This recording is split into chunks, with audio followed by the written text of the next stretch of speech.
Il 22 ottobre il 62,5% dei residenti in Veneto ha votato per avere maggiore autonomia, quindi chiunque deve appunto e vuole prendere i voti dei veneti deve dare risposte, deve dare un impegno rispetto a quanto avvenuto il 22 ottobre.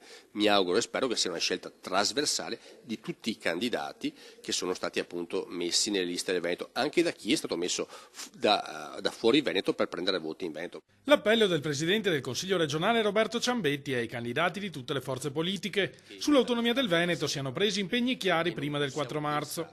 Nelle prossime ore si riunirà intanto a Palazzo Balbi la delegazione impegnata nelle trattative romane per analizzare la bozza di preintesa inviata dal governo alla regione. Un documento, sostiene Ciambetti, che andrà modificato in almeno 2 punti fondamentali. Il primo riguarda il criterio inaccettabile della spesa storica per finanziare le nuove competenze. I veneti si aspettano servizi adeguati a un Veneto del terzo millennio, non sicuramente appunto a cose che riguardano magari epoche passate, quindi deve essere chiaro appunto le risorse che vengono legate a certe competenze e deve essere chiaro che deve essere una compartecipazione a un gettito e non i soldi che arrivano di volta in volta decisi dallo Stato. Altro tema critico, quello delle nuove competenze alle regioni. Deve essere chiaro, scandisce il Presidente del Consiglio regionale, che quelle di cui si sta discutendo attualmente sono le prime 5 e non tutte quelle che verranno trasferite.